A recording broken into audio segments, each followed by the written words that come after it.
Hello YouTube, Psychophene Aconite here, and what better way to spend the quarantine than reviewing music? Because, now what the hell else am I going to do with my time? Talk about how much I love to paint? In all honesty though, if you don't watch Bob Ross, you should. Surprise, surprise, they still occasionally upload to the channel, but... Yeah, so today's review is the first in what will hopefully become a series, and it is the OG Selected Scenes from the End of the World by London After Midnight. Fucking love this one. I don't know why Sean keeps trying to revamp or redo or remaster whatever imperfections he considers to be a part of the original, because I went through hell and back to get this thing. And here he is trying to remaster it so that not only does every song sound debatably worse because he took out all the reverb, which is what blends the sounds together. That's why I like goth music, because the other stuff, especially mainstream music, is just a cacophony to me. All these sounds that are forced together, you know? It's like, why? Why would you do that? Why would you do any of that? And, not just that, but, I mean, I like his version of Black Cat now that they mastered that. But, apart from that, I really don't see anything wrong with the original. I mean, the original has better versions of their songs than even some others that I don't really care for the revenge bit, because it kind of delves into the more political side of things. What with how, you know, they're pretty much social justice warriors at this point. They live in California. What are you gonna, you know, what did you expect? Which, yeah, as much as bleeding hearts as they sound to be, you know, I still get there for the music. I still, you know, understand their message. It used to more or less be a part of my own way back when, and Revenge is still a rhythmic song. It's still a fun one, even if you get past the Hitlerian side of, or they have a Hitler speech at the beginning, which is supposed to be them ramming their way up as, no, that would mean they're drunk. Just getting ready for a fight against the enemy, the Nazis, because I think even conservatives ought to know by now that fuck those people.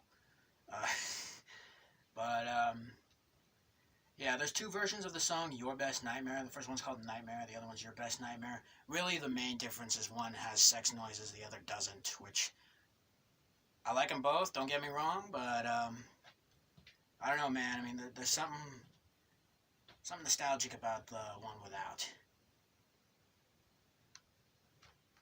Even the way they've redone and remastered that one, it's just, it gives you a nice little, you know what it kind of reminds me of? It reminds me of the way that I imagine at least certain goth clubs in the 90s feel, which, with this dim lighting, it's hardly any different. Spider and the Fly is another good one. I love how serene it is in comparison to, especially the way they sound now, the more remastered. I hate having to compare the remastered ones to this, but because they're so distinctive, you kind of have to. It's one way, it's not one way or the other anymore. It's like it's kind of all the same. But Spider and the Fly is another good one. Claire's Horrors.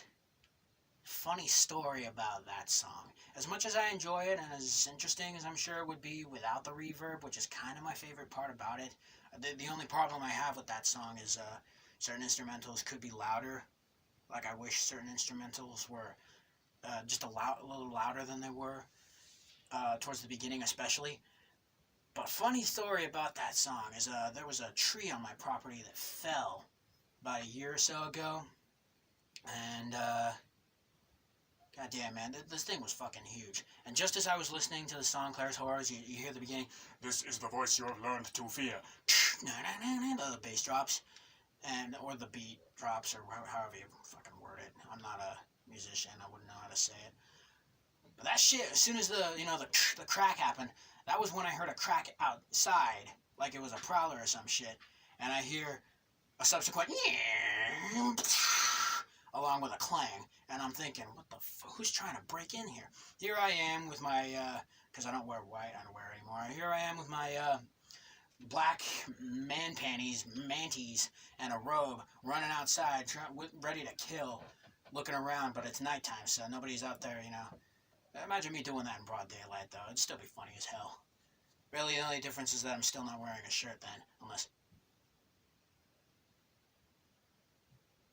So anyway, I go back inside, and next morning I look out, and not only was the sound not coming from the front of the house, which I thought it was, it actually came from the back, because the tree, it could have fallen towards us. I could be dead right now, but thankfully, the fucking thing, these things are, I swear to shit, like skyscrapers of nature in my backyard. I'm living deep in the woods. You've probably seen my running on all fours videos, which they don't show the entirety of the trees, but you've seen how fat they are, so the fatter they are, you gotta wonder how tall are the fuckers.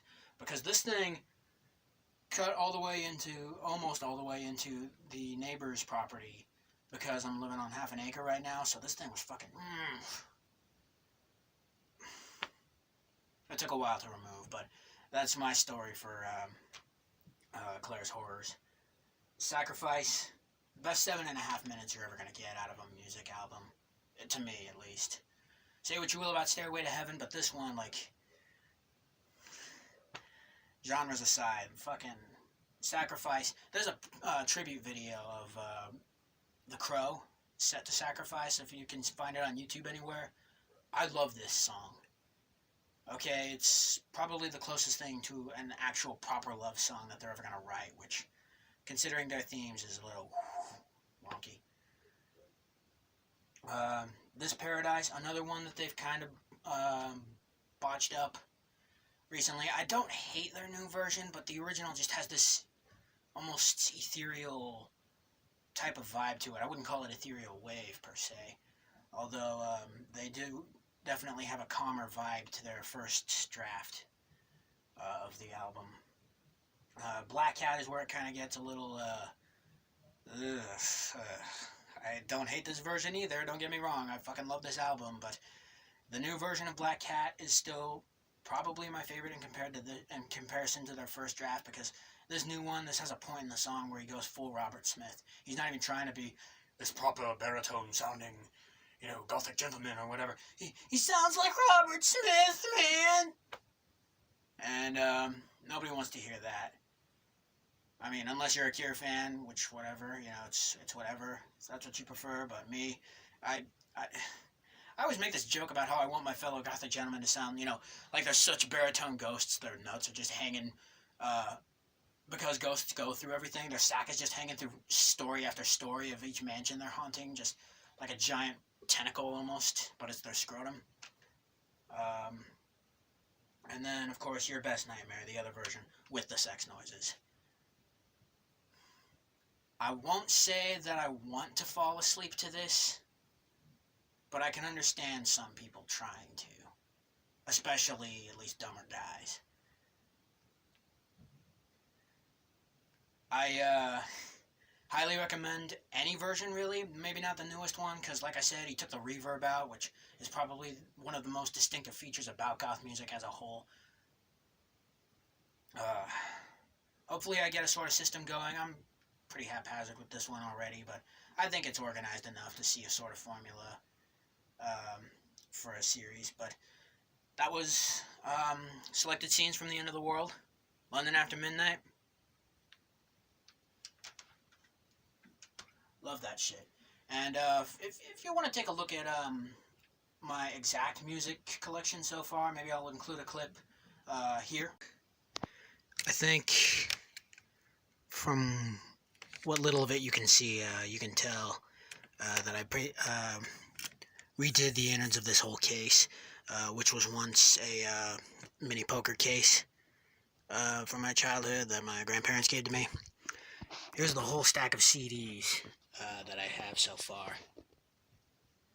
It's not much, but, you know, it's what I've got. Pardon the They Live mask over there. Oops. But, Yeah, I think that's pretty much all I gotta say for this one. If you like, please like. Feel free to share your obscure little thoughts in the comments below, as well as to share the video itself. Subscribe if you wish to see more. Don't forget to hit the bell if you do. And as always, thank you so very much for watching, and I love you all.